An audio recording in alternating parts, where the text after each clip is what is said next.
All right, so on my way back home, I had to take the paper to our doctor to get them to fill it out for Tracy, because he really having a lot of problems with the mobility of the bathroom. And I know that Section 8, yeah, I kind of got sniffles. I don't think it's a cold. I think it's like an allergy. I don't know what the place I be allergic to, but when you get older, you like allergic to everything. But I'm trying to get my apartment fixed up for him. The what? So, like poles, bars, rather, even some poles, whatever. And I put it in to Section 8. I requested it, so I gotta send them the proof. So they sent me the paper. I gotta. I took it to the doctor for the doctor to fill it out. And then I had to stop to the school because they wanted me to write a letter. You know, they always got to have proof in they files of anything that a parent requests from the Board of Ed. So I had to go write a letter in reference. And while there, I went to the parent coordinator, right? And he asked me to come be a part of the PA and stuff like that, and was saying that he started talking about computers, and he said that I'm fixing up these computers if you want to come in. So I was like, all right, that's my specialty, and I began to tell him my things about, I'm a computer consultant. I fix computers, install software, viruses, stuff like that. And he was like, all right, maybe we can have a workshop in November and you come. He's like, we can't pay you. I was like, okay. He said, but he said, I'll buy breakfast. We'll get a room, and you'll have the opportunity to talk. I said, fine. Fine with me. I could do to help, I help. Choice don't want to use me, right? That's what I said. Whatever the Lord got me here to do. Oh, thank you. Hey.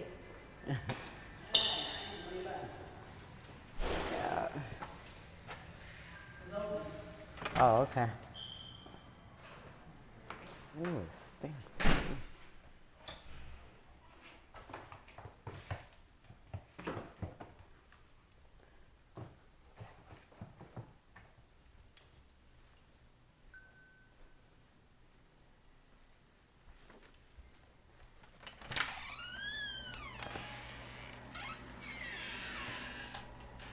Already said, I don't know why the Lord brought me all the way to the Bronx. Well, who knows? I'm just going to throw this out there. Who knows? Maybe he brought me out here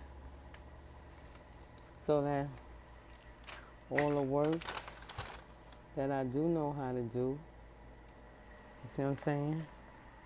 That people don't appreciate me doing, don't want to use me for it. He put me in a place where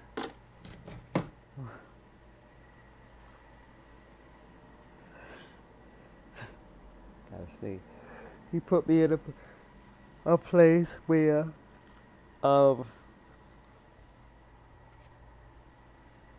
somebody, I'll be able to help somebody.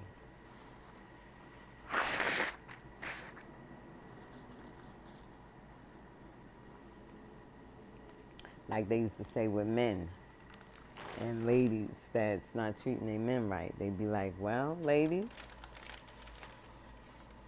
there's always someone out there that'll do what you don't want to do. So it's somebody else that gotta use to help me.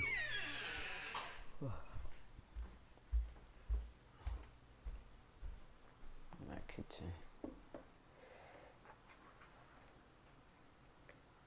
I just hate the, I don't know whether you can see this. Can you see all that? I don't like for the top of my top to be, I'm just so picky. I don't like for all that stuff to be on my coffee top. Oh, he made the coffee right for once. Got the tangy, like, sweetness, like, not sweet enough, but good enough, can pass.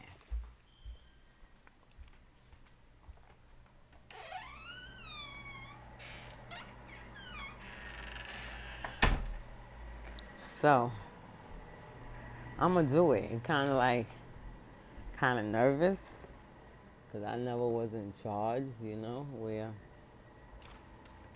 I do a workshop or something.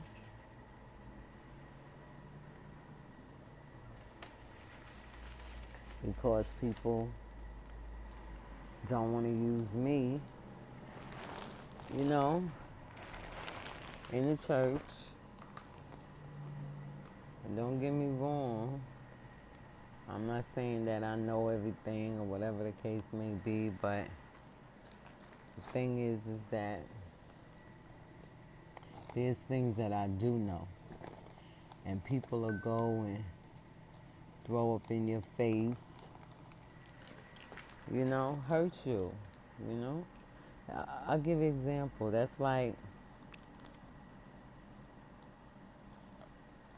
I know Mary has a very good handwriting. And I know that my handwriting is chicken scratch, right? I know Danielle's handwriting is chicken scratch. I mean, Danielle writes better than me. She writes a little clearer, plainer. Her letters is more understandable. I am more like, when even, I can't write print. When I try to write in print, like when they say print your name, I gotta take my time and take each letter and print it, because I write in script all the time. All the time I write in script. So I have to take my time and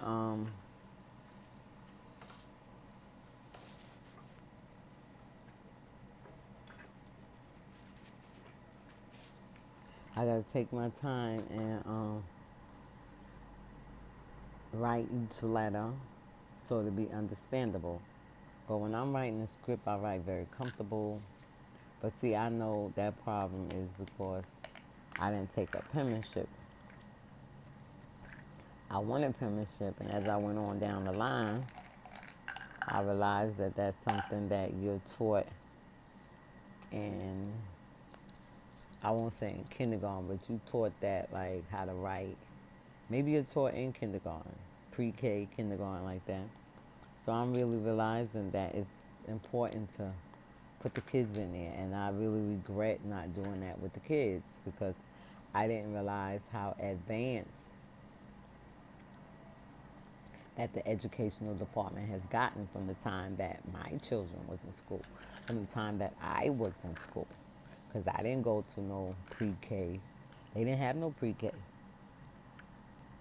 When my kids was born, they had something that was called daycare.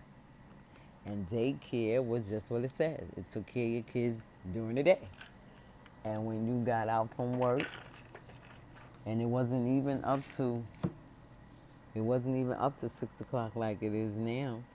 It was just up to 3 o'clock when the kids get out of school. And daycare was like,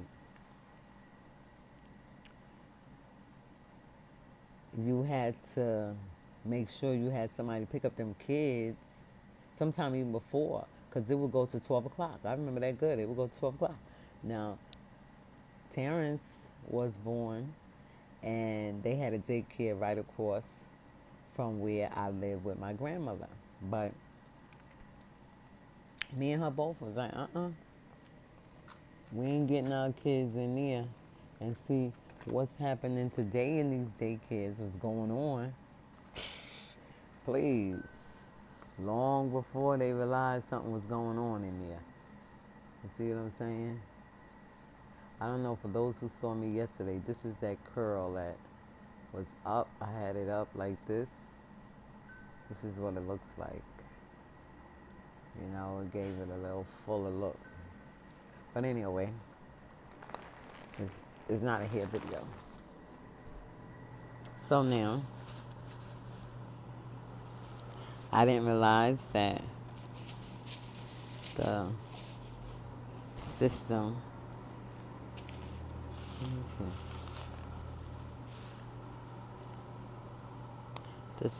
had became so advanced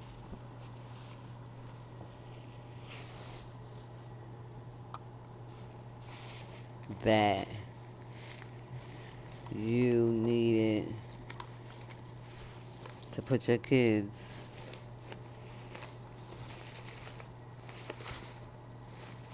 what's this song I put my medicine in here? That you needed to put your kids in daycare early. Let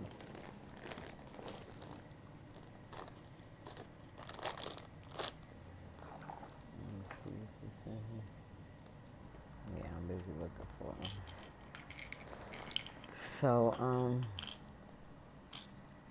So I didn't put Damani and Jimmy in it. So they kind of delayed. That's on my fault. Kind of delayed behind, a little bit. They smart now. I ain't gonna lie, they smart, but you still has to be able to articulate what you're trying to say, right? Not just be smart. You got to be able to articulate, write out, talk, read, have conversation, so that people understand what I'm saying.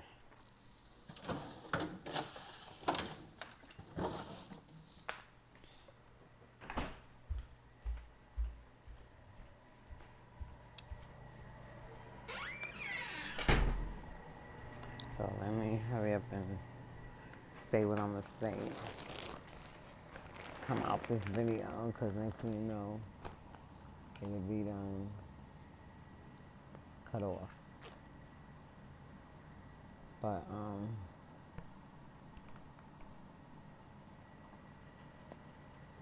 got my breakfast. Got my 3 pills. This is my blood pressure.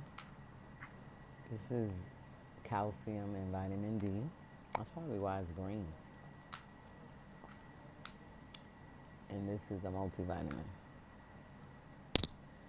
So, I got my regular, my cheese omelet. And they be hooking it up. He's so funny. He asked me, he said, "Where you from?" I'm like, "What you see?"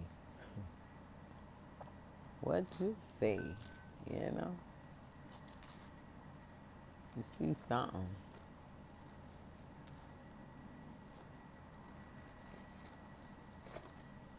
So,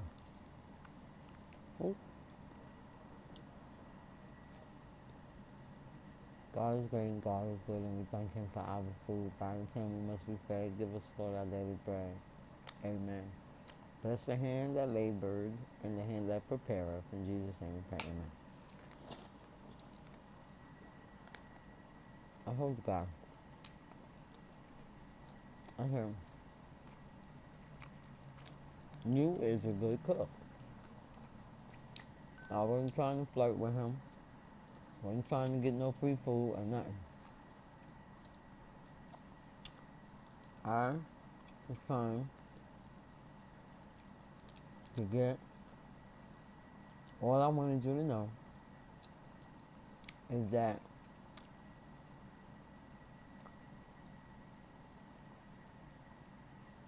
let me see if I remember.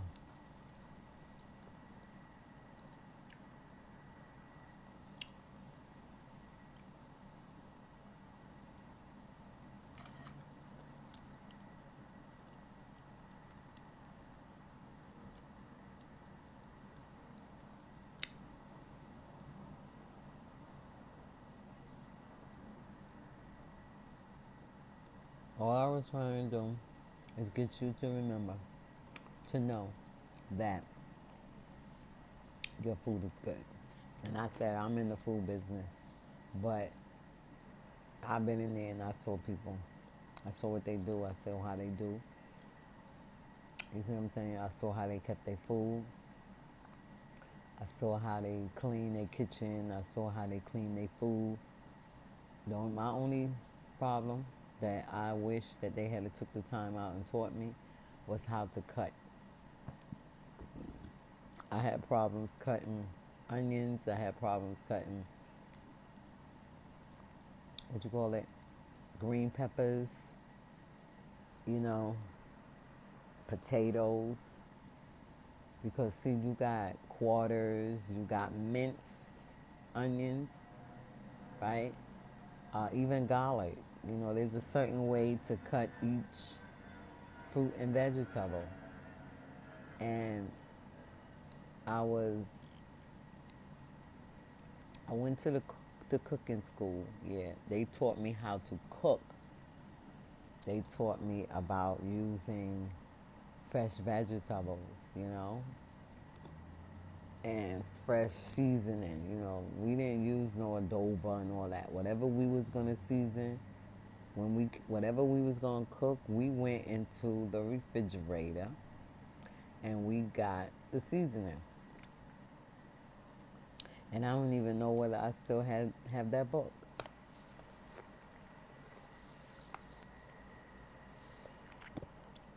I don't know whether I still got that book. I probably do. But it's probably all tore up. You know? But anyway.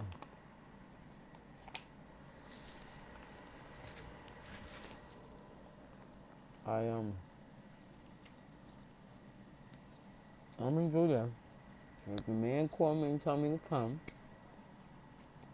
he said he's gonna do it in November. So that means we got September, October. Let me know. So I'm down. I just got to brush up on certain things because they ask me questions. I gotta be able to answer them. And he even said something. I have a class. Have a class. So I'm like, oh my goodness.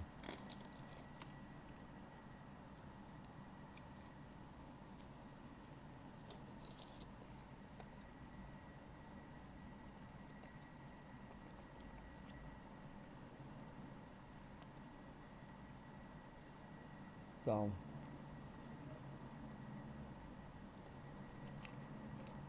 let's go. Let's talk about service. We had a nice time. I got there late.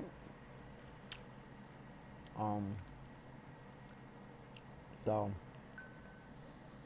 I gotta really work on that. I gotta work on that because something was said yesterday. I gotta listen to. That's why I always tape. I don't tape it to get back at people. I tape it for my own reference, for my own memory, because I know I'll be forgetting things. So when I don't remember stuff, I can go back to this tape, go back to the tape of that situation at the time. Or I'll go to that tape with them announcements. I go to the tape, the recording of what somebody said to me, you know?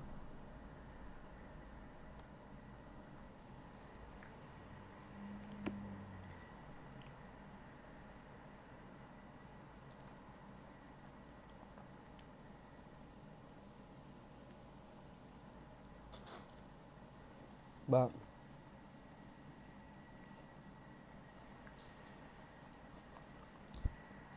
it really hurt me when I found out that the people went to other people for the convention. Now, I was in the convention from day one. When it first started up, I was there. Me and my husband and my kid walked down from, we took the walk all the way from Earhart to Bamberg, from the old church to the new church. All of us was walking down that road. I was a young girl at the time. Yeah, I was married. So that means that Bishop Mingo was building that Zion Church during the time when I was young, and it was completed in around '83. It was completed then, because that's when I got married, '83. So I think I had Terrence. You see what I'm saying? If I'm correct, yeah, I was married. Excuse me.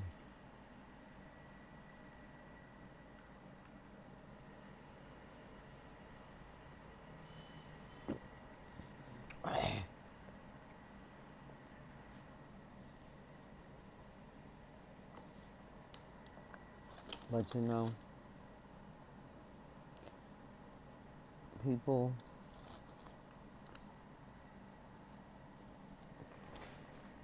see good in people, but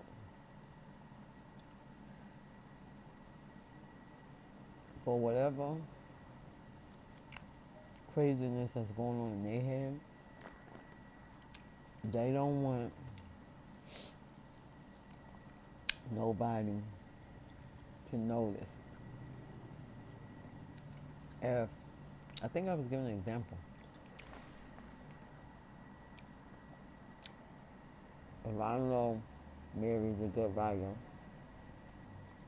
and my handwriting is chicken scratch, Danielle's handwriting chicken scratch. But I know Mary got the best handwriting of all three of us. But I don't want to use Mary. Because I don't want nobody to see her mail, see my mail, with that nice handwriting on it. And when they see me, they come to me and say, I got your mail. That was some pretty nice. That was different. You, normally I can't quite understand what's written, but that was pretty. And I want to be like, oh, yeah, yeah. Yeah, well, yeah, really? I'm glad you could read it.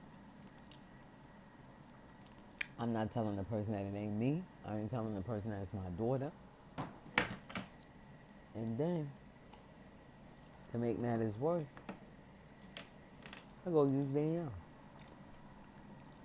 And I go to Mary and I tell Mary, I'll be like, yeah, I gotta get these letters written out because I gotta send them off some flyers and some letters. Get these envelopes written out because I gotta send off some letters and some flyers. I'm gonna have Danielle write out the letters. Write. Put the addresses, write out the address on the envelope. Now I've been doing it for the past 3 years. How do you think that makes her feel? Oh, what did I do? Some kids invert and go inside of themselves, start blaming themselves. That's where the stress coming at.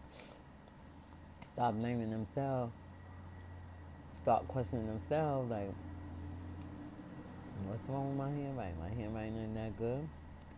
Why mommy ain't tell me? But they don't be mad. They won't be mad. They won't be like, oh, well, all right. I ain't doing nothing for her. Excuse me. I ain't doing nothing for her. But instead of getting mad, they just say, all right, cool, and leave it like that. And then if I go back to them 2 months later, ask them to do the letter, she go ahead and do it. The envelope, she gonna do it. Because it's mommy, I ain't gonna be mad with mommy. I'm upset that mommy don't have confidence and faith in me to do it. She no longer need my services.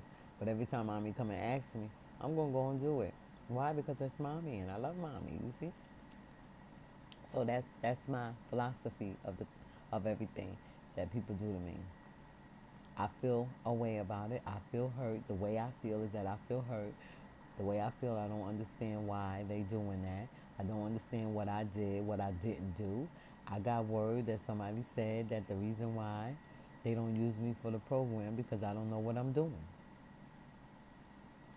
Excuse you? How do I not know what I'm doing when I'm making up a program and it's looking nice and everything is done right? You see what I'm saying? I very seldom get typo errors.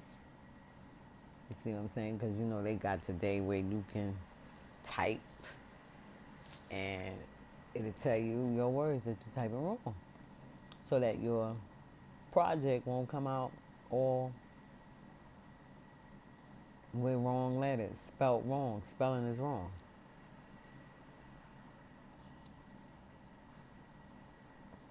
They get caught up in certain things with the computer, and they used to ask me, and I used to tell them, and they would go and say, such and such came in. We went and asked this person, and this person came in. All this other stuff, right?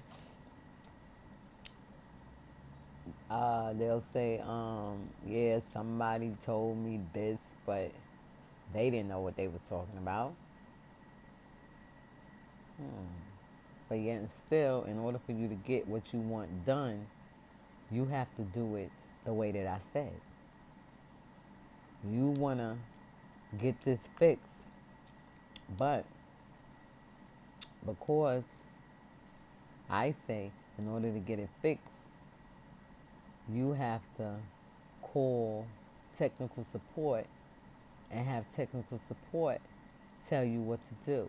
While I'm just going to call technical support and they're going to come out and do it. No, technical support do not come out. Technical support is technical support over the phone. Right? That's why you got hardware and you got software support. That's the difference. Hardware support, you send that bad boy in. If you bought it from like a store like Best Buy, or you bought it from Microsoft, or you bought it from the Apple Store. Well, I ain't gonna even say the Apple Store because the Apple Store do not come out. Which they do got Apple. I'm sure they got Apple technicians, but they are so advanced in what they do that they are confident that anything that needs to be done, they could do over the phone, right? And if they can't do it, then they send you to the Genius Bar. And when you go to the Genius Bar, they find out what's going on right then and there, and then they tell you what the problem is, and if you got to pay, you pay, and if you don't, you don't, right? But I don't worry about it.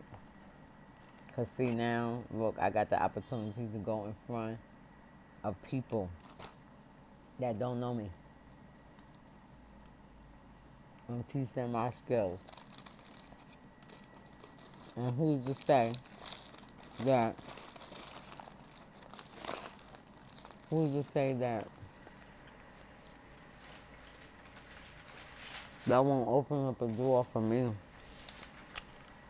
to bring Christianity into the school?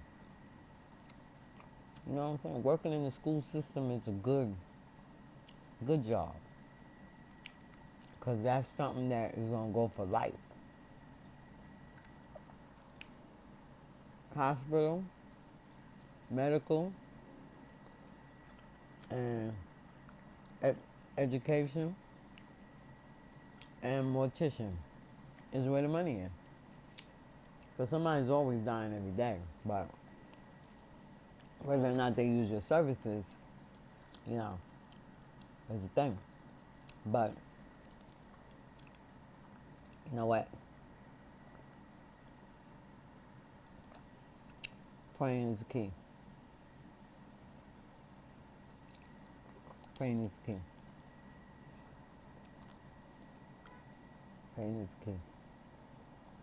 And I don't know whether that lady that was preaching yesterday was preaching due to the fact of something that was told to her, or something that somebody said to her, or something she observed, or something she saw, or something she knew from past experience of the people in church.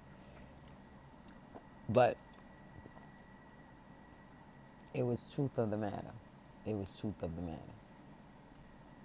And whether or not she knew things that was going on in our church or not, excuse me, she hit on something.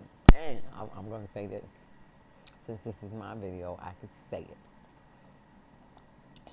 I have been to different services where people call out people, right?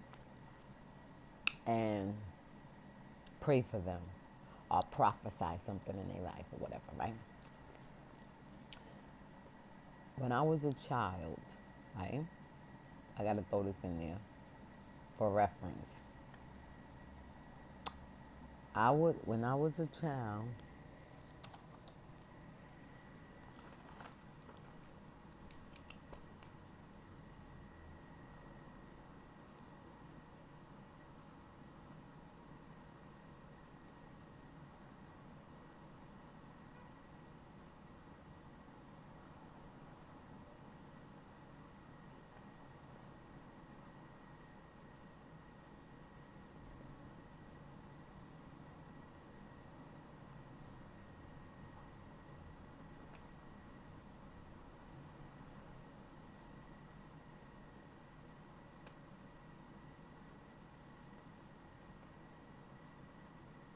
okay, I had to write my next thought that I'm cutting off to tell you this little story so I can come back and stay in the flow.